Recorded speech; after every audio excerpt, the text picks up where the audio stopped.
Hey, welcome back everybody, and if you guys are wondering about that little bit at the very beginning, that is the little windsock that goes on the GoPro that, well, I lost one at the air show, and I think it fell off in one of the carts or something. Don't know what happened to it, but this keeps the wind noise from getting picked up by the mics, so that's awesome that I got a replacement. So back in full operation as far as the cameras go.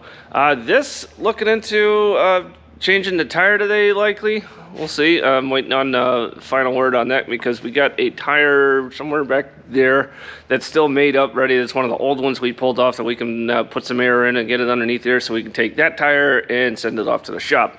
Saw some fun stuff over parked outside of Lone Star this morning. That'll likely go flying because it is a beautiful day outside. It's a little chilly.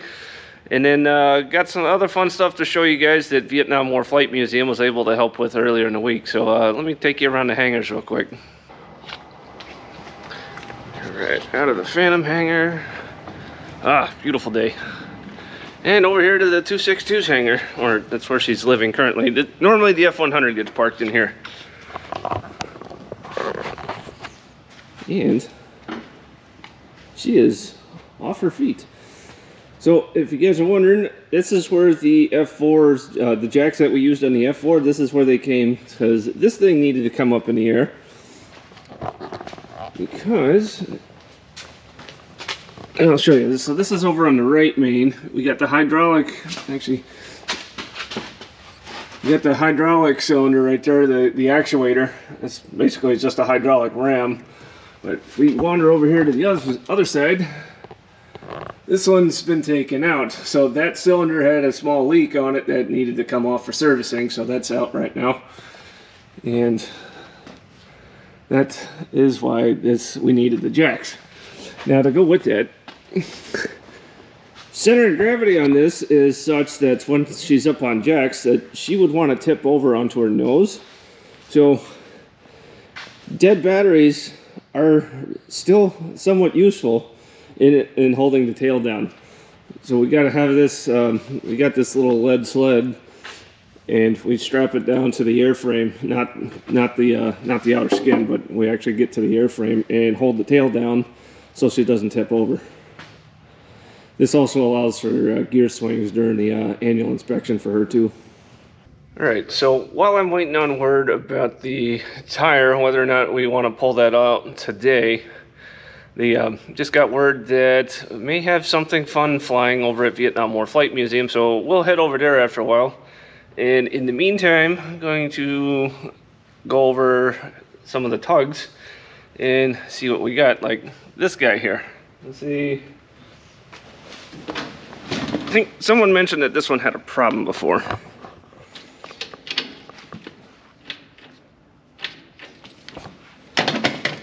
It's in neutral.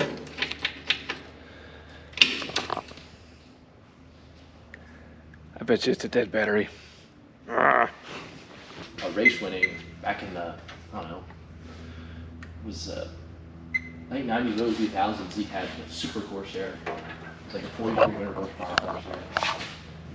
As expected, that's definitely not 12 volts. Alright, so in a case like this, the battery charger doesn't even recognize that battery because that voltage is too low. So there is a way to boost up the voltage some.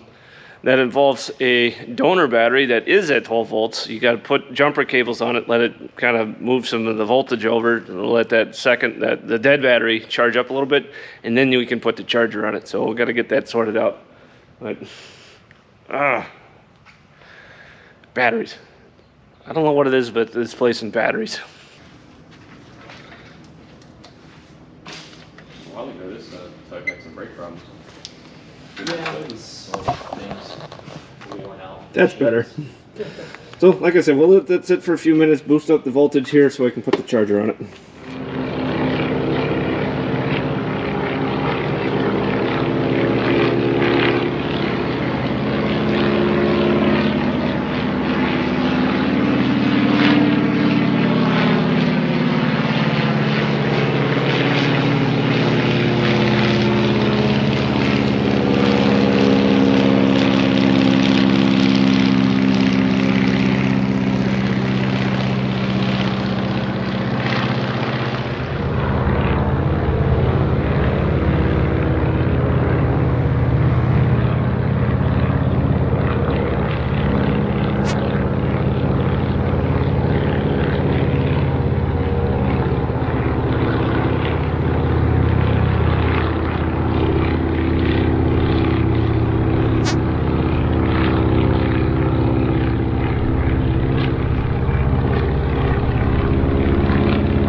Alright, so it's been about 10-15 minutes, so now we can take the jumper cables off and put the charger right on it, and it should accept it and start charging that battery back to full. And that way we can get this thing cranked up again, because having a immobilized tug is no good.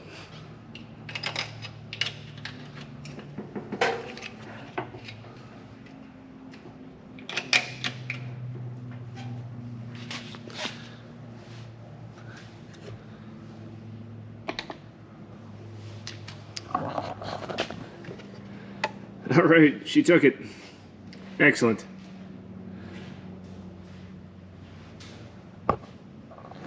Whew. I think we got lucky and we saved that battery, because otherwise I think we'd have to buy a new one. Always batteries in here.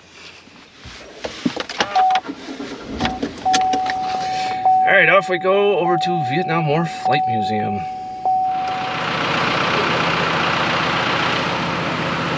Walking the wing. We're getting the A4 outside right now.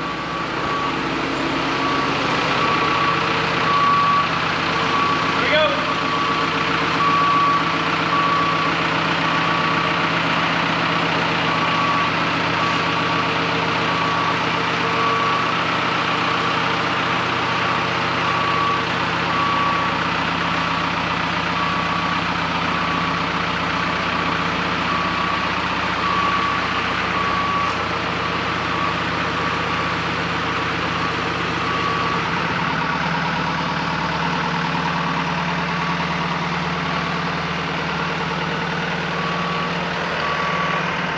So the good news with our A4 here is earlier this week, the Vietnam War guys took this out and ran it, doing checking for hydraulic leaks, because it's been a while. This thing is, the Skyhawk guys know about this, but the fittings on these are a lot different than a lot of fittings on other aircraft. These are flareless fittings, so whenever you tighten them, you only tighten them by hand, and then give it an additional 60-degree turn with the wrench. And that's it.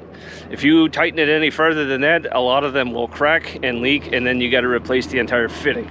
It's really strange. I mean, they work, but they're also not very forgiving, if you will. But yeah, she was run earlier in the week. They did a pitot static check. There's not much left to go for her to return to the skies. I think we're waiting on parachutes to get packed, I think, for the seats, maybe. I'm not 100%. I'll ask Jared about that. He's been working with this a lot more lately, especially given his experience with the one that he flies, Navy 518. So probably go ask him a couple of questions on this here in a moment.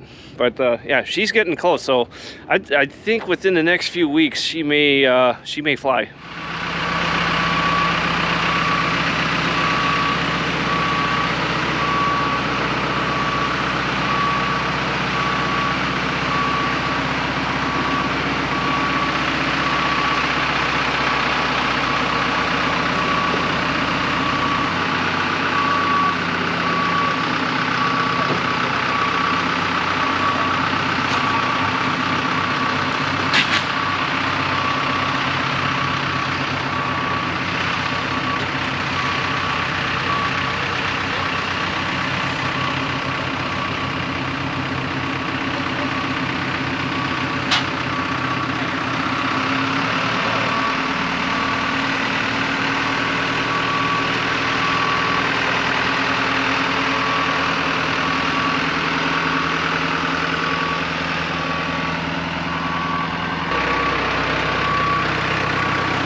This is a 125-pound dry chemical extinguisher, purple K powder, PKP, as we used to do in the Navy. Just like on the ships. Yes. So the first thing you want to do is you want to pull this pin here, pull that out, and then push open the bail to open it, and then you grab the nozzle like this and point it at the bottom of the flames and pull the bail. Right at the base Simple of the as fire. that. Yes. Nice. Simple as that. That's it. Yep. All right. Pull the pin, open the valve, grab the nozzle, aim at the base of the fire, let it rip. Yes. At what point do you start that process? If we call for a ASAP? fire extinguisher, anyone calls for a fire extinguisher, Yeah. and we'll have the signal for fire, right, given to Rick. So let's hope we not get to that point. If you see a fire coming out of the tailpipe, that is not cause for this. So we're looking at battery fire, a fire that's forward of where the engine is, or coming to where Rick is. That's when we'll try to extinguish it. Yeah, Fire out of the tailpipe is not that abnormal. Yeah, because it's not uncommon during startup to see a little bit of flame on the initial ignition. Right, right. And that's just part of it. So don't be alarmed on that. But Nice.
I am really digging this new camera.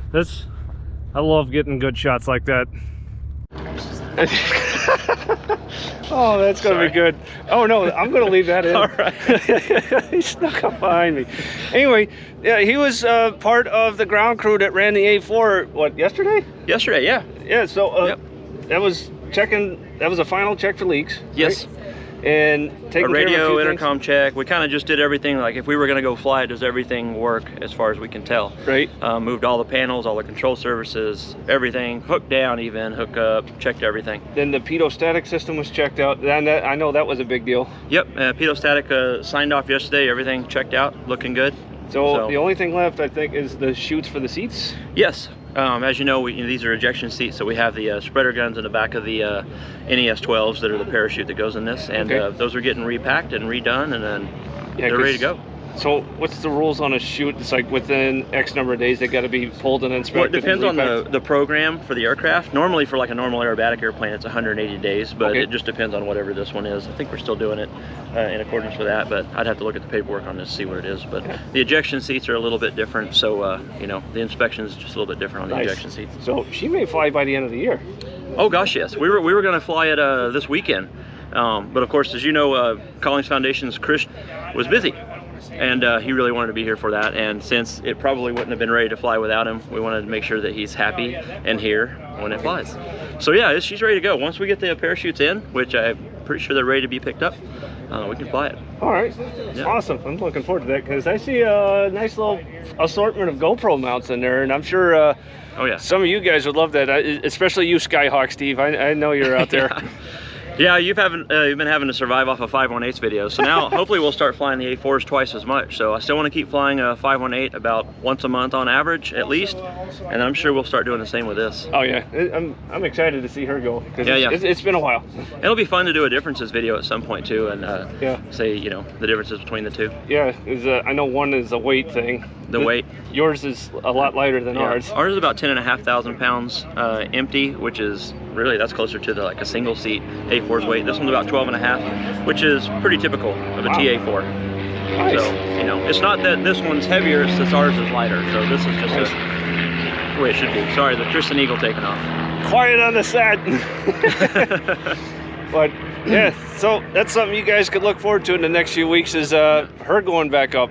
So yeah, we're really excited about it. yes, and soon enough it will be the F4's turn soon. I don't know when. Well, you know, with all of us combining forces and working together on this, we got the 262 back in the air, although 262 is getting some love now with the actuator. Yeah, because you guys put her up on jacks the other day. We put it up on jacks. We took the actuator off. So the 262 is getting a little bit of love. It had a weep in one of the actuators. So that's going to be pulled apart, overhauled, put back together. Other than that, that airplane's ready to go. We got the F-100 ready to go. You know, now we got the A4 ready to go. So we're getting really close to combining forces on the F4 maybe. Then the last remaining item, actually 2 for us, is the T-33 and the Huey. And the T-33, all we need on that, is an engine. So if anyone knows where to find a good T-33 engine, it's J-33. So yeah, if anybody knows where a good one is, we've been starting to look and see what we can find, but we can get that thing flying. Yeah, and I've shown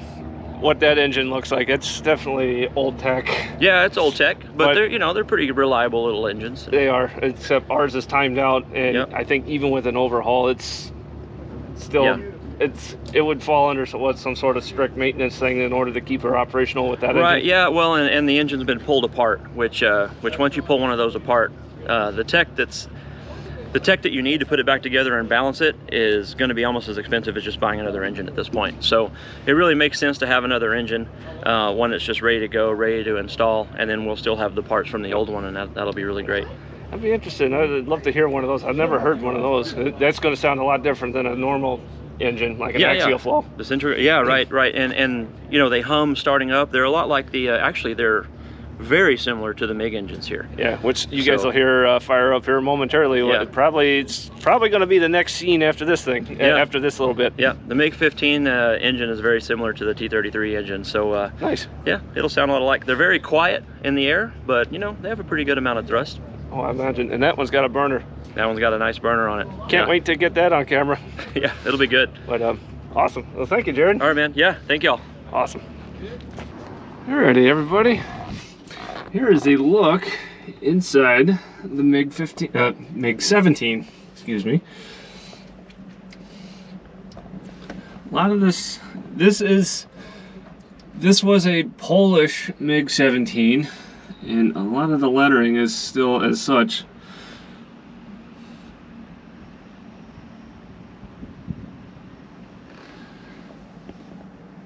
Trying not to shadow everything for you guys.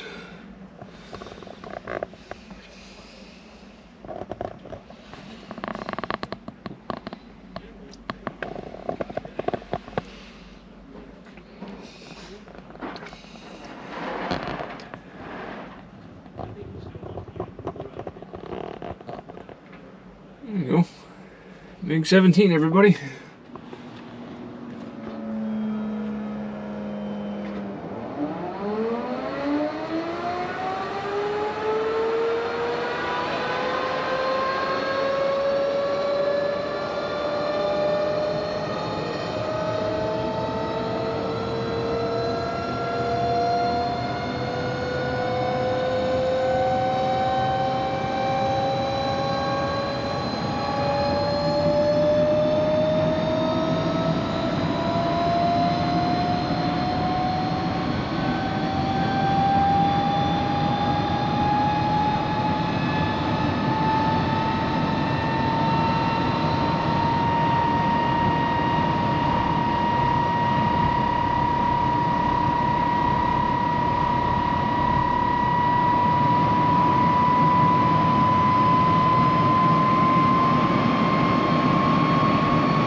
right, back over here at the Phantom, and got word on the tire. So that is one of the old tires. That's one of the ones that we pulled off some time ago when we put both this one and that one over there when we put those on. So this is one of the old tires that was on it. That one, from what we remember, holds air. So what? So it's deflated right now. So anytime we deal with tires, we usually deflate them first to just make sure they're nice and safe to handle. And so what I'm doing now is I'm just going to use the air in the high pack. Normally we fill these with nitrogen, but since that tire will never fly, we're just going to put some air in it. Going to make sure it holds air pressure before we go through the trouble of putting all the putting that tire over there. Because we know that one doesn't hold air. That one's got to come off and go, and that's going out to the tire shop. So check out our air pressure. We have 2,000 psi in our tank. So I don't need to run this in order to use it. But surface pressure, make sure the hose bleed is closed. Let's see, everything's looking good here. So that's depressurized, that's the servicing. So this controls how much is going down the hose. This is how much is in the hose. And this is the on-off valve for the hose. I'll go ahead and get that turned on. Let me get the hose out and we'll take care of this.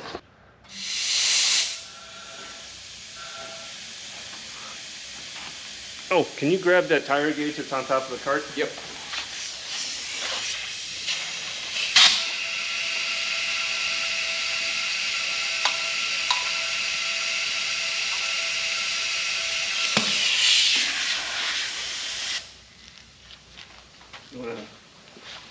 You gotta hold it on there and let's see what we get pressure-wise.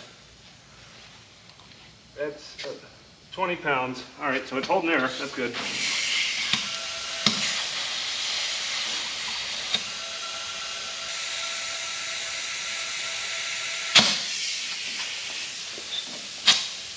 $160 or $170. All right, we'll leave it there at 175. All right.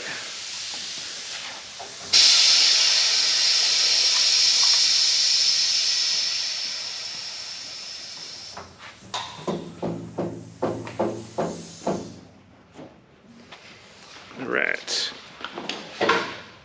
So we put 175 of air in this. It should have 175 next week. So if it's slightly less, that's okay, especially if it gets cold again, because it's been dropping into the 40s here lately. So it should be around 175 next week. And if it if it stays that way, we'll put it on there, take the old one off, and then we'll air it up the rest of the way and call it a day until we get that one looked at and figure out what's going on with that. So awesome. All right, got the tire over in the rack. She'll stay there and out of the way. And don't like dealing with high pressure thingies just laying around loose.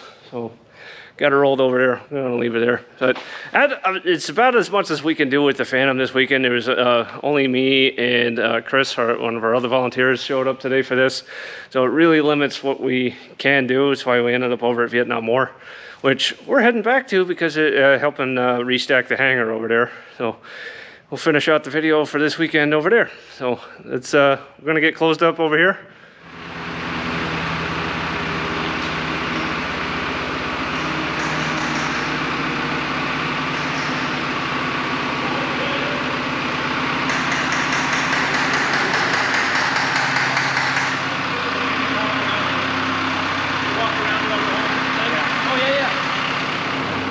Now to go get the A4.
Alright everybody, nothing's overlapping, everything's parked safely inside. What a day. Hope you guys liked it, Mig. We'll get some more F4 stuff going on too. So with that, thanks for watching guys. We'll see you next time.